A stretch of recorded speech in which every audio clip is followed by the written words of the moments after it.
অনেকেই দেখলাম সমালোচনা করতেছে, হাসাহাসি করতেছে যে কেন বিএনপি একের পর এক বিভিন্ন রকমের বেনিফিট কার্ড ইস্যু করে যাইতেছে বিভিন্ন বেনিফিটসের জন্য। Let me explain this. আমি ইউনাইটেড স্টেটসে থাকি, তো আমাদের সোশ্যাল সিকিউরিটি কার্ড আছে। আমি যেহেতু নিউ ইয়র্কের থাকি, আমার দুই ধরনের আইডি আছে। একটা হলো আমার ড্রাইভিং লাইসেন্সের আইডি, যেটা আসে ডিএমভির থাকে, ডিপার্টমেন্ট অফ মোটর ভেহিকেল, এবং নিউ ইয়র্ক সিটি নিজস্ব আবার একটা আলাদা আইডি আছে। If you want you can do that. আমার সেটাও আছে। এরপর আমার বেনিফিট কার্ড বলে একটা জিনিস আছে।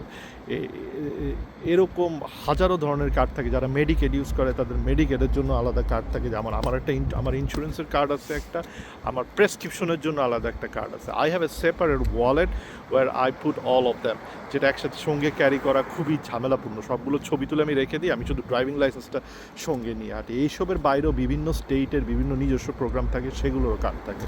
তো আমেরিকাতে এত ধরনের কার্ড এরা কেন ইউজ করে? আমেরিকাতে এত ধরনের কার্ড ইউজ করার কারণ হলো বেসিক্যালি তিনটা। প্রথম রিজন হলো গিয়ে আমেরিকানরা এক জায়গায় তাদের সমস্ত ডেটা দেখতে চায় না, গভর্নমেন্টকে টু মাচ পাওয়ারফুল দেখতে চায় না। তারা চায় যে যেই ডিপার্টমেন্টের যতটুক ডেটা দরকার তারা শুধু সেইটুকু নিয়ে কাজ করুক। এই গভর্নমেন্টের ওভার রিচ নিয়ে আমেরিকানদের বিশাল রকমের প্রবলেম আছে। দ্বিতীয় আরেকটা কারণ হলো সিকিউরিটি। আপনি সব জায়গায় যদি এক ডেটা রাখেন, তাহলে যেটা হবে যে ডেটা যদি ব্রিচ হয়, এক জায়গা থেকে সব ডেটা চুরি হওয়ার সম্ভাবনা থাকে। এই জন্য সেগমেন্টেড করে রাখা। আর এইগুলো হলো ছোটোখাটো রিজন।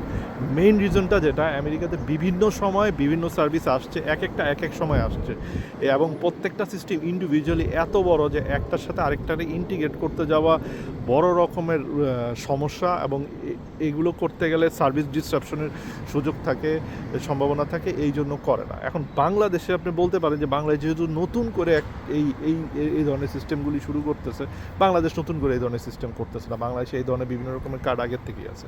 তারপরও ধরলাম যে বাংলাদেশ কেন সব কিছু একটা কার্ডের আন্ডারে আনে না, এটার মূল কারণটা বুঝায় বলি। ফ্যামিলি কার্ড পাইতেছে নারীরা, তাও সবাইরা না, অল্প কিছু নারী। এটা পাইলট চালু হয়েছে, পর্যায়ক্রমে সবাইরা পাবে। সেম উইথ কৃষক কার্ড, এটা কৃষকদেরকে দেওয়া হয়েছে, এটা সবাই পাবে না, কিন্তু পর্যায়ক্রমে একটা সার্টেন সময় পর সবাই পাবে। কেন পর্যায়ক্রমে সবাই কেন পাবে, এখন কেন দিচ্ছে না? এর কারণ হলো দুইটা। একটা হলো পাইলট করে প্রবলেমগুলি আইডেন্টিফাই করতে হয়, করে এই প্রবলেমের সলিউশন করে সিস্টেমটাকে আরও বেটার করতে হয়, তারপর আরও লোককে এটা দিতে হয়। এটা হলো প্রথম কারণ। দ্বিতীয় এবং সবচেয়ে গুরুত্বপূর্ণ কারণ হলো বাংলাদেশ সরকার আমেরিকান সরকার না।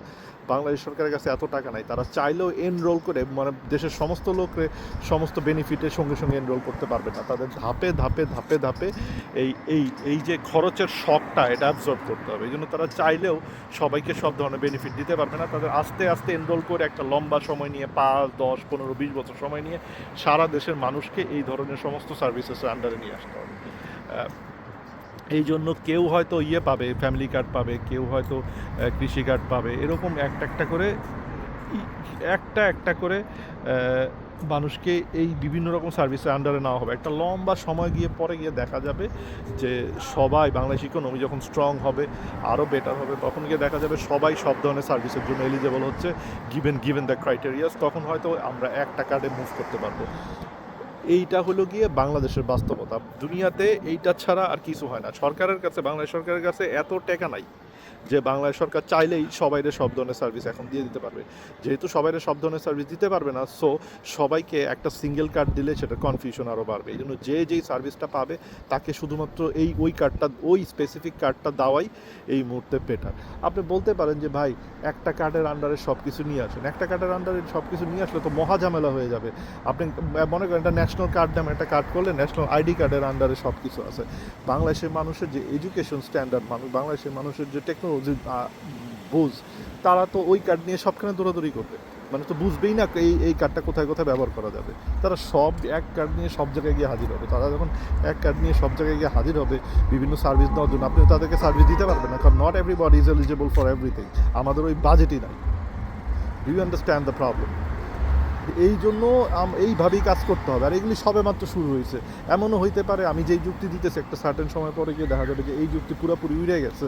কারণ সময়ের সাথে সাথে অবস্থার পরিবর্তন হয়, অবস্থার পরিবর্তনের সাথে আপনাকে অ্যাডপ্ট করতে হয়। উই নেভার নো বাংলাদেশের অবস্থান কোন জায়গায় যাবে। এমনও তো হইতে পারে যে এই যুদ্ধ এমন পর্যায়ে পৌঁছাবে, বাংলাদেশের সারা দুনিয়াতে দুর্ভিক্ষ লেগে যাবে। কারণ পেট্রোকেমিক্যাল ছাড়া সারা পৃথিবীতে কোথাও কোনো চাষ হবে না। পেট্রোকেমিক্যাল দিয়েই সার তৈরি হয়।